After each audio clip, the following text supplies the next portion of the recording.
दोस्तों Elon Musk की निगाह भारत की टैक्सी इंडस्ट्री के ऊपर थी, जो इस समय almost 20 billion dollars USA dollar का बिजनेस है हर साल यहाँ पे भारत में जो कर रही हैं, जिसमें कि मेन मुख्य प्लेयर जो हैं ओला और उबर हैं।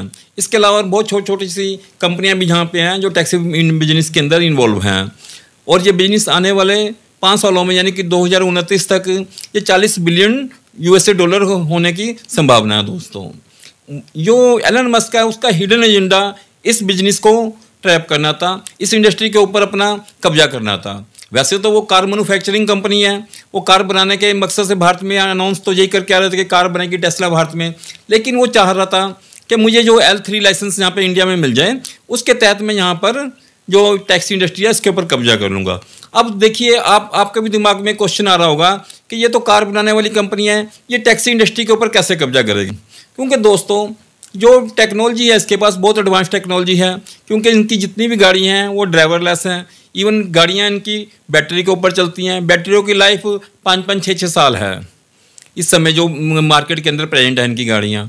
तो दोस्तों आप समझिए कि एक तो इनकी गाड़ी की कीमत मतलब कि जो भी है, उसके बाद जो उसकी रनिंग कॉस्ट है वो जो इस समय हमारे यहाँ पे टैक्सियाँ चल रही हैं ओला उबर या दूसरे प्लेयर जितने भी चला रहे हैं उनके मुकाबले रनिंग कॉस्ट नाम मात्र सी है।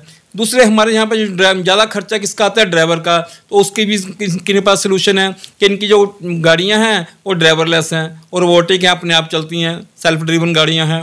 तो ये चाह रहा था बेसिकली कि मैं इंडिया में आकर अपनी गाड़ियाँ लॉन्च करूँ और गाड़ियाँ को अपनी, क्योंकि जो गाड़ियाँ ये बनाएंगे इनके प्लेटफॉर्म पे ऑलरेडी रजिस्टर्ड होंगी गाड़ियाँ, सारी इलेक्ट्रॉनिक्स गाड़ियाँ हैं ऐसा रजिस्टर्ड होंगी।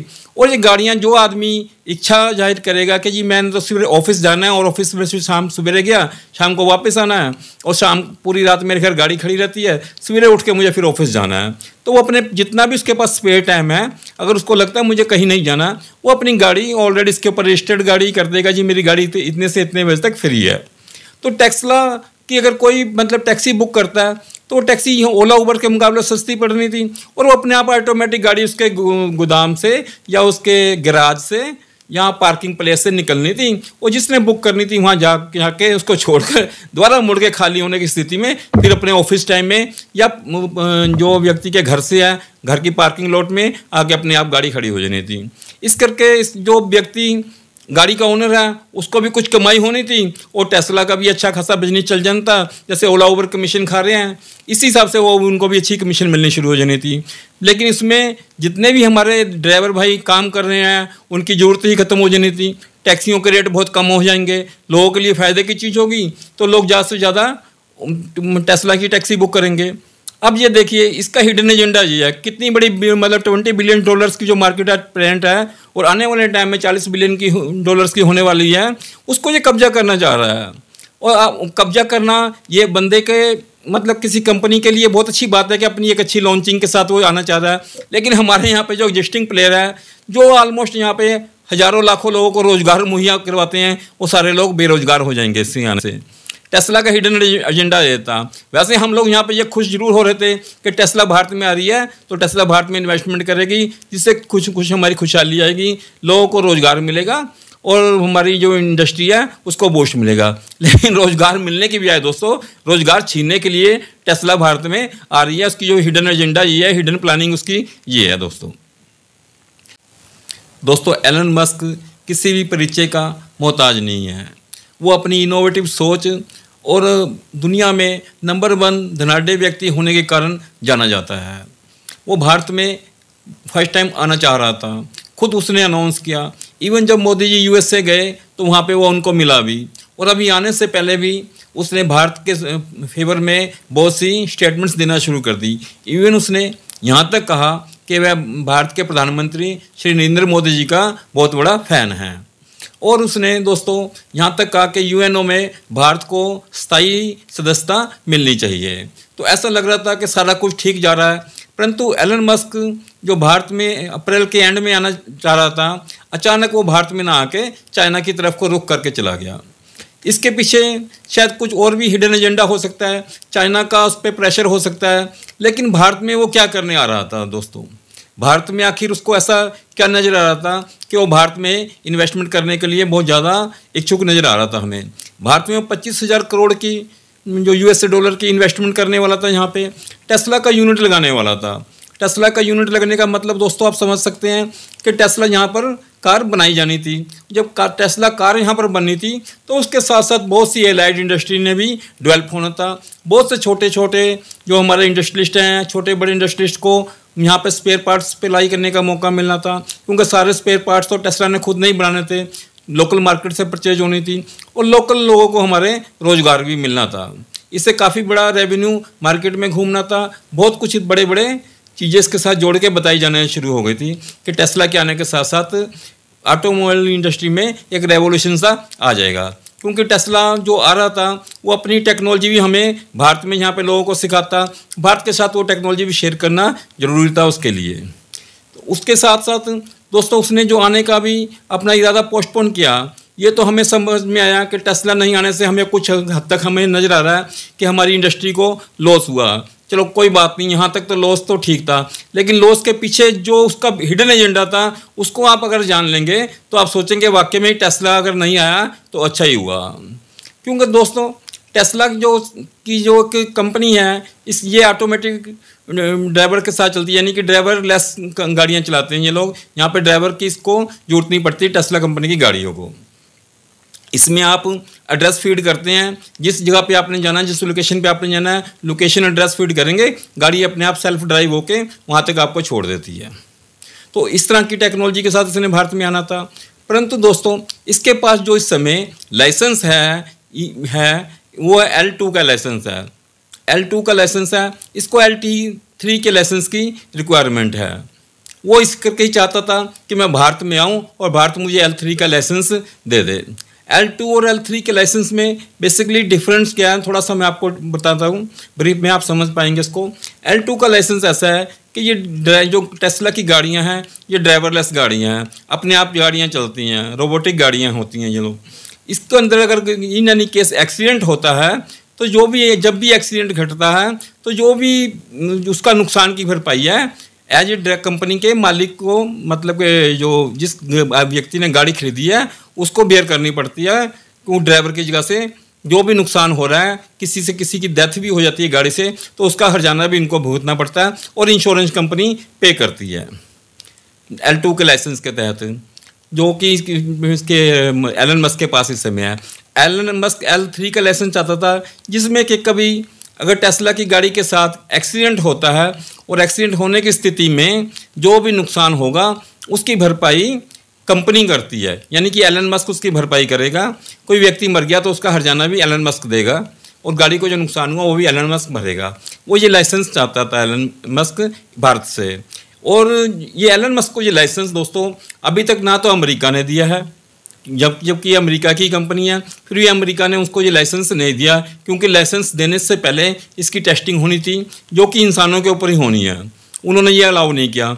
इसके बाद ये चाइना भागा कि चलो चाइना मुझे लाइसेंस दे देगा, परंतु चाइना ने भी ये लाइसेंस नहीं दिया इसको, जिस कारण भी ये सोच रहा था चलो अब मैं इंडिया में जाऊंगा तो इंडिया मुझे ये लाइसेंस दे देगा, क्योंकि आने से पहले तो ये बहुत बड़ी बड़ी बातें करते हैं। इसने जैसा कि अमेरिका में भी ये अनाउंस किया था कि मैं $25,000 में USD डॉलर है उसके अंदर कार मार्केट में पेश करूंगा, लेकिन वो नहीं करी। ना ही इसने चाइना में भी यही कहा था जाने से पहले। इसके ब्याह पर उसने बहुत बड़ी लैंड वहाँ से ग्रैब करी और वहाँ पे अपनी फैक्ट्री लगा दी कि $25,000 के अंदर US डॉलर के अंदर मैं कार लॉन्च करूँगा। वहाँ भी लॉन्च नहीं करी।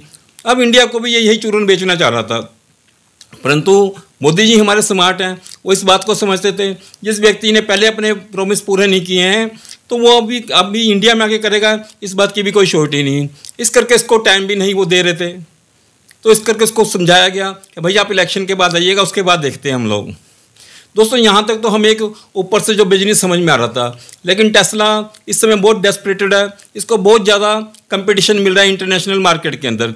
इवन सबसे ज़्यादा कंपटीशन तो इसको चाइना के अंदर ही मिल रहा है। जब इसने ड्राइवरलेस गाड़ियों की शुरुआत की थी उस समय मार्केट में कोई कंपटीशन नहीं था। चाइना में इसने अपनी फैक्ट्री लगाई, वहाँ के लोगों को क्योंकि टेक्नोलॉजी शेयर करनी जरूरी थी, इसके साथ जो शर्तें थी टेक्नोलॉजी शेयर करी और चाइना में भी गाड़ियाँ बननी शुरू हो गई। आज चाइना के अंदर दोस्तों 200 से ज़्यादा बड़ी कंपनियां जो ये गाड़ियां बनाती हैं, ड्राइवरलेस गाड़ियां, और वो गाड़ियां टेस्ला की गाड़ी से बहुत ज़्यादा अच्छी कंडीशंस में हैं, टेक्नोलॉजी उनकी एडवांस में है। इवन की बैटरी बैकअप भी बहुत ज़्यादा होता है। बैटरी बैकअप से आप मतलब समझते हैं कि इलेक्ट्रिक गाड़ी के अंदर अगर बैटरी आपकी ज़्यादा बढ़िया काम कर रही है तो फिर तो आपको कुछ दूसरे के साथ आसानी से कंपटीशन दे सकते हैं, क्योंकि वहाँ पे तो फ्यूल कंजप्शन का रोला ही ख़त्म हो जाता है। तो दोस्तों चाइना इसको बहुत बड़ी टक्कर दे रहा है। वहाँ पर जो सी कॉस्टिंग है उसके सस्ती गाड़ियाँ बेच रहा है, अपनी लोकल इंडस्ट्री में गाड़ियाँ बन रही हैं, लाइफ टाइम बैटरी की वो गारंटी देने की बात कर रहे हैं। तो इसको कंपटीशन वहाँ पे बहुत ज़्यादा मिल रहा था। तो इसलिए ये भी छटपटा रहा था कि मैं इस इंडस्ट्री से बाहर निकल के कोई नवी मार्केट ग्रैब करूं, इंडिया में आऊं, क्योंकि इंडिया ने कभी परमिशन ही नहीं दिया कि आप चाइना में बनाओ और इंडिया में बेचो।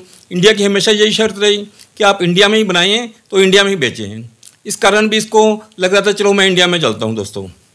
दोस्तों ये तो था एक पहलू कि एलन मस्क भारत में इन्वेस्टमेंट करना चाहता था, भारत की इंडस्ट्री को उससे बूस्ट मिलना था, भारत में एक नई टेक्नोलॉजी आनी थी। लेकिन दोस्तों इस टेक्नोलॉजी के साथ साथ यहाँ पे हमारे जो ड्राइवर्स भाई हैं जो ओला उबर या और टैक्सी इंडस्ट्री के साथ जुड़े हुए हैं, उनके लिए बहुत बड़ी आफत आने वाली है आने वाले दिनों के अंदर। तो दोस्तों आप समझ गए होंगे कि टेस्ला का मतलब कि देर से आने का या ना आने का से कितना नुकसान और कितना फ़ायदा है। अब आप ये सोच सकते हैं कि ओला उबर को ये बहुत जल्दी ही बाय बाय कर देगी अगर इंडस्ट्री में ये लोग प्रॉपर काम करना शुरू करेंगे तो, क्योंकि ओला उबर के साथ हमेशा यही दिक्कत रही है कि कभी ड्राइवर ने मिसबिहेव कर दिया या ड्राइवर सही से काम नहीं कर रहा या कंपनी ने बहुत ज़्यादा किराया बना दिया, भाड़ा बना दिया, जिस कारण उनको नुकसान होता है। जबकि इसके तो टेस्ला के तो रेट ही बहुत मिनिमम से होंगे और वहाँ ड्राइवर वाली कोई टेंशन ही नहीं होगी, हर आदमी सेफ फील करेगा, क्योंकि लेडीज़ के वो हमेशा रहती है कि ड्राइवर होगा ये इस तरह से होगा वैसे होगा, सारी प्राइवेसी में खलल पड़ता था कि उनकी बातें सुन रहे हैं, ये हो रहा है वो हो रहा है। वो सारी लोगों को छुटकारा उन सारी चीज़ों से मिल जाएगा, लोग नई चीज़ की तरफ अट्रैक्टिव भी ज़्यादा होंगे और टेस्ला की टैक्सी ज़्यादा से ज़्यादा बुक करेंगे, क्योंकि उनको नो डाउट सस्ती भी पड़ेगी। टेस्ला की भी जैसे कि ओला उबर की कोई अपनी टैक्सी नहीं है, टेस्ला के ऊपर भी कोई एक्स्ट्रा बर्डन नहीं होगा।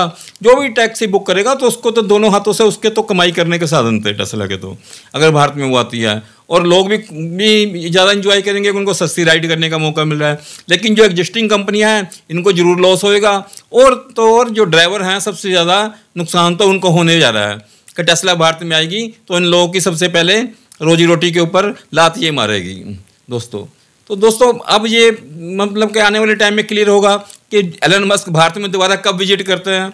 दोबारा विजिट करने के बाद अगर इंडियन गवर्नमेंट ने इसको ये L3 का लाइसेंस देने की परमिशन दे दी तो हो सकता है कि ये बहुत जल्दी ऑपरेशनल हो जाए। अभी ये जहाँ तक पेच फंसा है वो यहीं फंसा है। गवर्नमेंट नहीं चाहती कि आप एलन मस्क भारत के लोगों के ऊपर ये प्रैक्टिकल करें लाइसेंस हासिल करने के लिए, कि इनकी ज़िंदगियों से खिलवाड़ करें। पैसे क्या कहें कि चलो पैसा हम भर देंगे, पैसा ही सब कुछ नहीं होता, लेकिन लोगों की ज़िंदगियों से खिलवाड़ करने का लाइसेंस शायद भारत सरकार नहीं देगी इसको, क्योंकि जहाँ जो चीज़ अमेरिका ने नहीं दी इसको, चाइना को हम बहुत ज़्यादा लालची समझते हैं, चाइना ने भी नहीं दी तो भारत कैसे दे सकता है, ये कैसे उम्मीद लगा सकता है। शायद ये इसके सपने हो सकते हैं जो उसको लगता है कि आने वाले टाइम में मेरे साथ ऐसा कुछ होगा, लेकिन मेरे को नहीं लगता कि आने वाले टाइम में भारत सरकार इसको L3 का लाइसेंस देगी दोस्तों। लेकिन टेस्ला आएगी भारत में जरूर और इस तरह से ऑपरेशन करने के लिए भी वो तैयार है। उसका हिडन एजेंडा तो यही है भारत की मार्केट को ग्रैब करने का। दोस्तों मिलते हैं दोस्तों अगली वीडियो में, तब तक आप अपना ख्याल रखिएगा। नमस्कार दोस्तों।